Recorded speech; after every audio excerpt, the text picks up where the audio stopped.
están? Buenos días. Quisiera comenzar agradeciendo a los amigos de Jusset Veritas por la invitación para reflexionar acerca de algunas cuestiones puntuales vinculadas al tema de los delitos de peligro, ¿no? Específicamente a los de Jus 360, que han tenido la gentileza de invitarme a compartir algunas reflexiones en torno a esta figura delictiva siempre tan interesante y problemática como lo son los delitos de peligro. Por cuestiones didácticas y expositivas quisiera comenzar hablando un poco de la diferencia general entre los delitos de peligro y los delitos comúnmente llamados de lesión, ¿no? Por lo general se va a considerar siempre que son delitos de peligro todos aquellos en los cuales no se requiere que la conducta típica prevista en la norma, ¿no?, llegue a generar una efectiva vulneración o un efectivo perjuicio, ¿no?, a el bien jurídico protegido, ¿no?, o el objeto material de la acción. No digo esto porque en general en la doctrina, cuando uno revisa un poco los manuales que existen, los autores oscilan un poco entre ambas posiciones, ¿no? Algunos consideran que el peligro debe referenciarse en función al bien jurídico protegido, otros prefieren hablar quizás con un poquito más de precisión, ¿no?, del objeto material de la acción que de alguna u otra forma representa al bien jurídico protegido en el caso concreto, ¿no? Pero en cualquiera de las dos posiciones, la idea general es que la conducta prevista en un delito de peligro no llega a perjudicar efectivamente, en el caso específico, aquello que se buscaba proteger, sino que se limita más bien a crear la posibilidad de que más adelante se pueda llegar a producir ese perjuicio, ¿no? Con lo cual estamos propiamente en el terreno de los delitos de peligro, ¿no? Una cuestión importante, introductoria, antes de comenzar a responder los temas que los colegas de Jus 360 nos han hecho llegar, ¿no?, es que la percepción de que nos encontremos o no ante un delito de peligro va a depender mucho de la perspectiva que tengamos en torno al bien jurídico protegido, ¿no?, por un tipo penal específico, ¿no? ¿A qué me refiero, no? Por lo general, hablar de delitos de peligro es algo que tiene sentido cuando tomamos como referencia los bienes jurídicos individuales, ¿no?, que por lo general son la vida, la integridad psicofísica, o cualquiera que esté más o menos en esa línea, ¿no?, el patrimonio, etcétera, etcétera, ¿no?, la libertad patrimonial, para ser más específicos, ¿no? Pero no va a ser tan coherente si es que tomamos como referencia bienes jurídicos colectivos, ¿no? Y esto es importante porque justamente varios de los delitos que son considerados como de peligro, ¿no?, eh, suelen ser también calificados como delitos que protegen bienes jurídicos colectivos antes que bienes jurídicos individuales, con lo cual la calificación de que sean realmente de peligro, ¿no?, es pues relativa, ¿no? Por poner un ejemplo clásico en esta materia, ¿no?, el actual delito de organización criminal, ¿no?, que está previsto en el artículo 317 del Código Penal, antes era el delito de asociación ilícita para delinquir. Es un delito que se suele considerar de peligro, pero claro, respecto de los bienes jurídicos individuales que podrían ser perjudicados por una asociación que se dedicase a delinquir o una organización criminal, ¿no?, la vida, la integridad psicofísica de terceros, ¿no?, la libertad patrimonial, etcétera, etcétera, ¿no? Sin embargo, si tomamos como referencia el bien jurídico colectivo que se suele decir que este delito realmente protege, como lo es la tranquilidad pública o la seguridad pública, uno podría argumentar fácilmente que ya la sola existencia de una organización de personas dedicada a cometer delitos vulnera, ¿no?, esta tranquilidad pública o esta seguridad pública, ¿no? Con lo cual, nuevamente, el hecho de que estemos realmente ante un delito de peligro, pues, se relativiza, ¿ok? Al margen de esto, la calificación de diversos tipos penales como delitos de peligro está muy extendida, ¿no? Con lo cual sigue teniendo sentido, pues, conocer la clasificación y saber exactamente de qué va cada una de las especies que componen la figura o la categoría de los delitos de peligro, ¿no?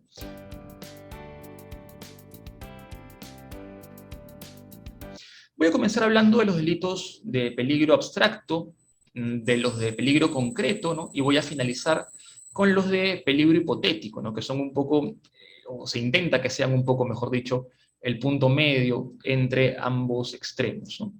Los delitos de peligro abstracto, para comenzar, representan un poco la manifestación más radical, ¿no?, dentro de lo que se conoce como los delitos de peligro, ¿no?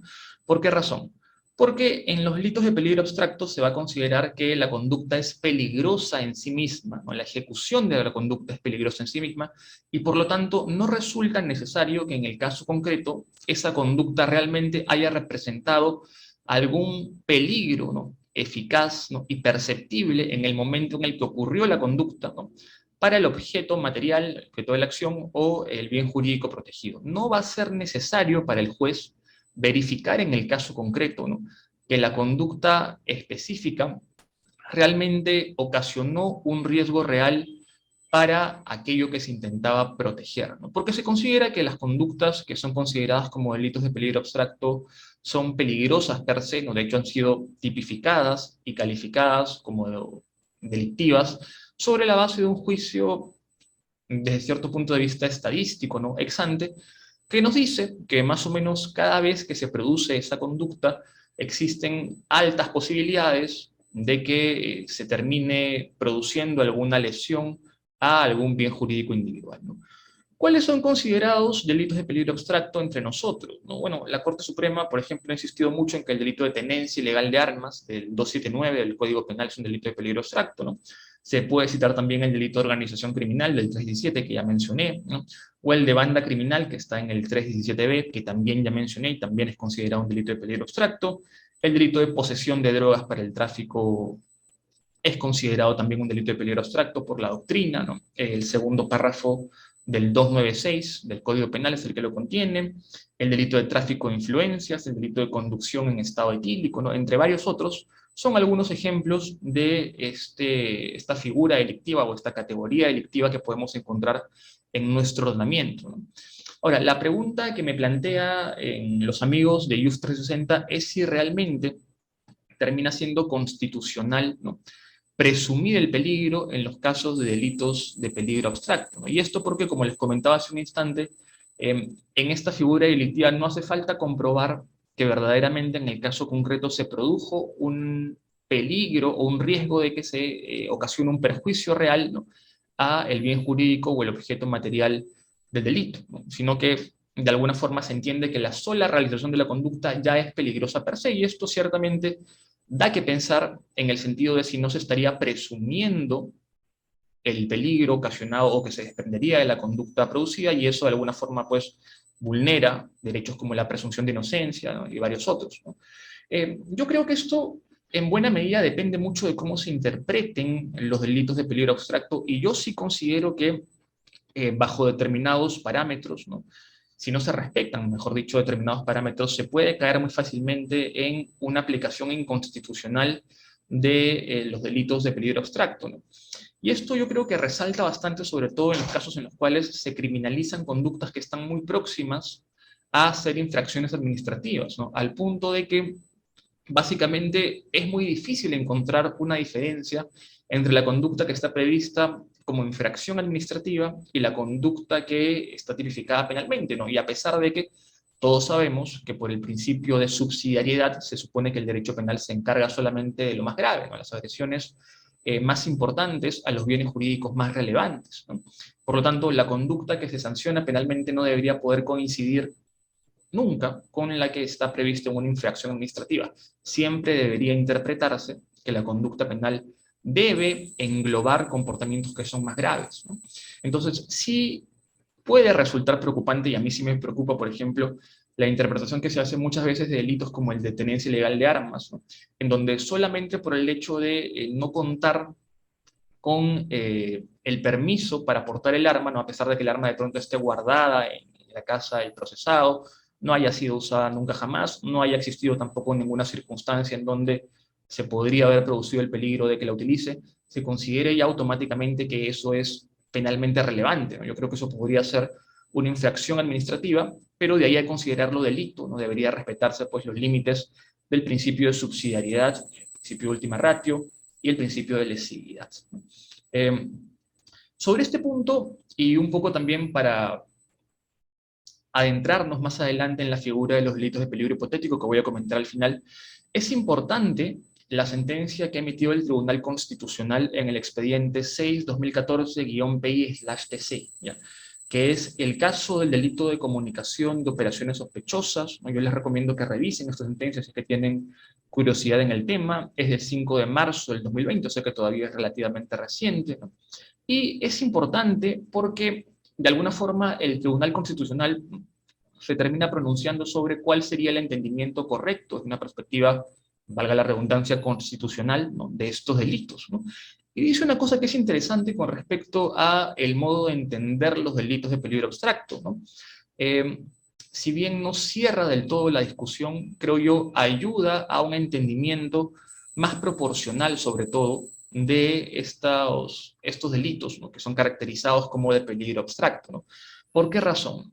En el fundamento jurídico 60, ¿no?, que me voy a permitir leer porque realmente es importante tenerlo en consideración, el tribunal dice lo siguiente, ¿no? En los delitos de peligro abstracto, la razón fundamental para penalizar una conducta es la existencia del peligro potencial para el bien jurídico, sin que sea necesaria la existencia de un peligro concreto. Hasta ahí creo que todos estamos más o menos de acuerdo en que eso es así, es la definición tradicional, ¿no? Pero lo que dice después es un poco más claro, ¿no? Es decir, si bien en estos casos la punibilidad de la conducta no requiere de la existencia de un peligro concreto o una efectiva elección al objeto de protección penal, sí exige un peligro potencial o una alta probabilidad de lesión. Esto es importante porque de alguna forma termina quitándole el carácter tan abstracto, ¿no?, que tenían estas conductas consideradas como delitos de peligro abstracto por la jurisprudencia y la doctrina, y más bien obliga a analizar si verdaderamente se puede decir en el caso concreto que había una alta probabilidad de lesión, ¿no? Es cierto aquí también que el TC no dice directamente cómo es que se va a determinar si realmente existía o no una alta probabilidad de lesión al bien jurídico en el caso concreto, ¿no? Si es que esa alta probabilidad se realiza haciendo un juicio ex ante, ¿no?, desde el punto de vista estadístico, ¿no?, entonces no estaríamos avanzando mucho, porque es cierto que todas las conductas que están calificadas como delitos de peligro abstracto son conductas que, en teoría, han sido puestas así, ¿no?, y tipificadas de esa manera porque desde el punto de vista estadístico se entiende que en la mayor cantidad de ocasiones en las que se producen, pues generan un peligro para el bien jurídico, ¿no? Pero por el contrario, sí, este párrafo de la sentencia del que se entiende como que la alta probabilidad debería de alguna forma verificarse en el caso concreto, entonces en buena cuenta lo que estaría diciendo el TC es que no se puede criminalizar tampoco conductas que sean abstractas en general, ¿no?, a pesar de que en el caso concreto se pueda, pues, descartar que la presunta conducta delictiva haya estado siquiera en posibilidad de ocasionar algún perjuicio efectivo a algún bien jurídico, a pesar de que materialmente sea subsumible en el tipo penal, ¿no? Para decirlo con un ejemplo, otro delito que suele ser considerado como un delito de peligro abstracto es el de conducción en estado de ebriedad o en estado etílico, ¿no? ¿Qué sucede si yo realizo esta conducta en un descampado absoluto, ¿no?, en las pampas, en algún desierto, en un lugar donde no hay la posibilidad de causarle ningún perjuicio a otro ser humano porque no hay nadie más que yo, ¿no? Formalmente, uno podría decir, desde el punto de vista de los delitos de peligro abstracto, eso no es un problema, ¿no?, porque no se requiere que exista una situación real de peligro para un bien jurídico concreto al momento en el que se produce la conducta, y esto podría ser válido si se parte de la interpretación más dura, más radical de los delitos de peligro abstracto, ¿no? Por el contrario, si uno considera, un poco en la línea de lo que ha dicho el TC en la sentencia a la que me he referido, ¿no?, que siempre tiene que verificarse por lo menos la existencia de una peligrosidad potencial para que esa conducta sea delictiva, tendría, creo yo, que por lo menos verificarse que había la posibilidad de que algún ser humano pasara por la zona en donde esta persona ha estado manejando en estado de ebriedad, a pesar de que se tratase de un descampado o de un desierto, ¿no? Qué sé yo, de repente había alguna comunidad, ¿no?, que colindaba con la zona donde esta persona ha estado manejando en estado de ebriedad, de repente, qué sé yo, había algún grupo de personas que estaba haciendo turismo y podría haber pasado por ahí o iba a pasar por ahí en los siguientes minutos. En esos casos ya el escenario cambia, ¿no? Entonces, yo creo que esta sentencia del TCA tiene el potencial de permitir hacer una interpretación de los delitos de peligro abstracto más proporcional, ¿no?, y verificando que sin que se exija de pronto una peligrosidad efectiva, real, concreta, porque eso convertiría los delitos de peligro abstracto en delitos de peligro concreto, y esa tampoco es la idea, ¿no? Pero sí que se verifique que por lo menos había una posibilidad, ¿no?, de que esa conducta peligrosa que estaba ejerciendo el autor hubiese podido redundar en la vulneración o la lesión de bienes jurídicos individuales, ¿no? Si eso se hace de esa forma, creo que se pueden salvar varios de los cuestionamientos que se le realizan a los delitos de peligro abstracto, ¿no?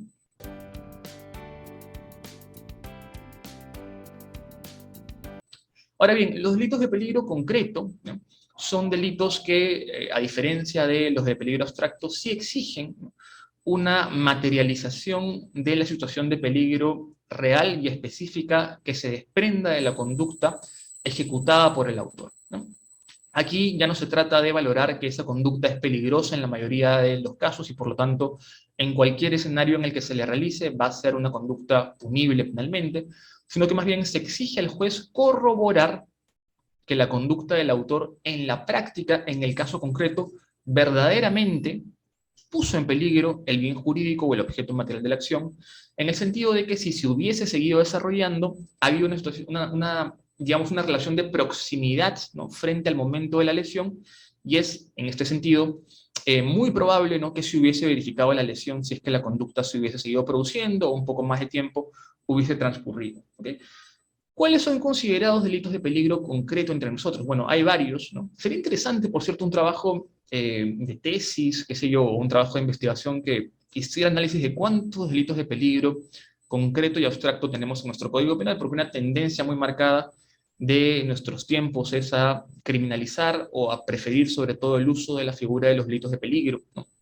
Así que sería interesante ver qué tan, digamos, adentro de esa tendencia estamos en el Perú, ¿no?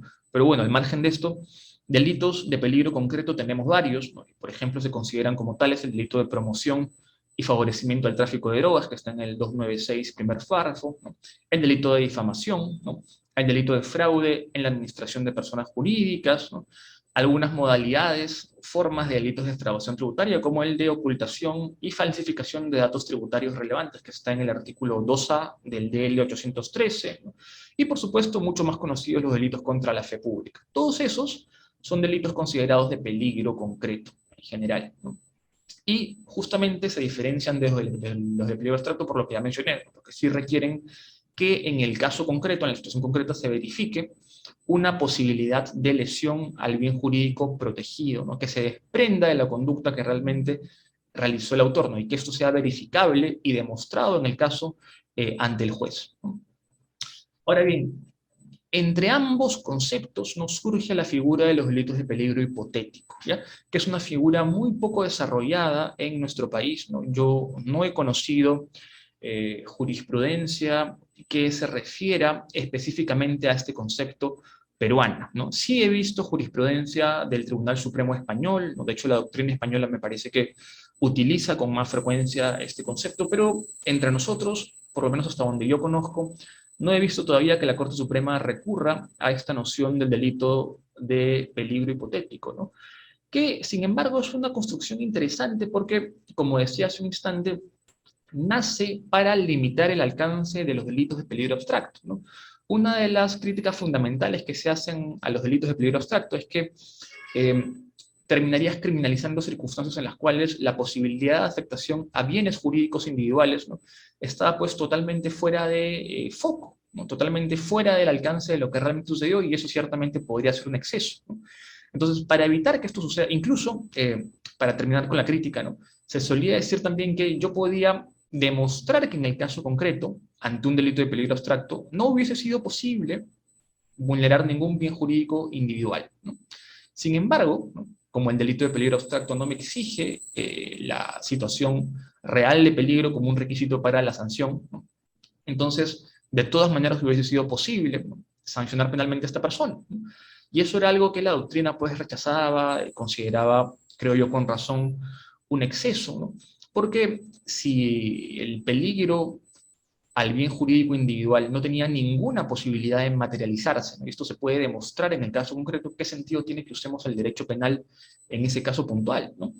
Eh, Uno podría decir, no, pero la afectación al bien jurídico colectivo, claro, pero la afectación al bien jurídico colectivo, cuando no hay ni siquiera ninguna posibilidad de perjuicio para algún bien jurídico individual, decae, ¿no? Ya parece ser una cuestión un poco más hipotética y teórica que algo que realmente haya perjudicado o haya podido perjudicar un interés relevante para la sociedad, ¿no?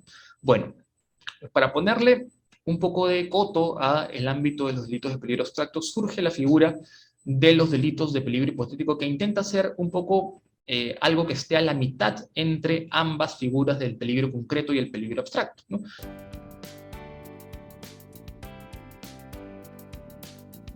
Se consideran como delitos de peligro hipotético aquellos en los cuales, si bien no se requiere tampoco la existencia de un peligro efectivo en el caso específico, sí es necesario que se demuestre que la conducta era apta o idónea, ¿no?, para haber ocasionado este perjuicio o esta vulneración al bien jurídico individual, ¿no?, que eventualmente podría haber sido afectado o perturbado por la conducta, ¿no?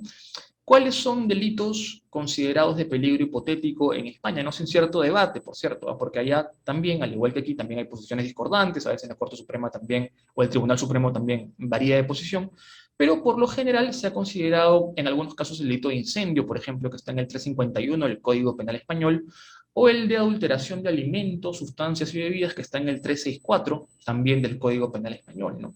Son delitos en los cuales ciertamente no se va a requerir únicamente la realización de la conducta como tal, sino que además va a ser necesario demostrar que esa conducta era idónea en el caso concreto para perjudicar el bien jurídico individual que podía haber sido afectado, ¿no? Al margen de que en el caso concreto no se haya producido de pronto esa afectación o no haya existido un peligro tan cercano de que se produzca esa afectación, pero por lo menos existía la posibilidad porque la conducta era idónea para ocasionarlo, ¿no? Volviendo al ejemplo que ponía hace un instante, ¿no?, el caso de la persona que está manejando en estado etílico en un pampón, ¿no? Si bien en principio no hay la posibilidad de que pueda con esa conducta afectar la salud o la vida de una persona porque no hay nadie en esa área, es un área desértica, ¿no?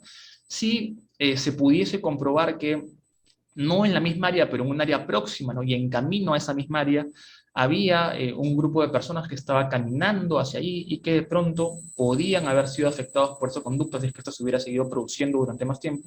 Ahí ya podríamos estar en un escenario de peligro potencial y ya no puramente abstracto, ¿no? Y por lo tanto, la punición a nivel penal de esa conducta estaría más justificada que si solamente nos limitamos a los criterios tradicionales del delito de peligro abstracto, que son, como decía al principio, bastante más radicales. ¿Okay? Lo voy a dejar aquí. Gracias por seguir a JUS 360 y gracias también a los amigos de JUS por la invitación.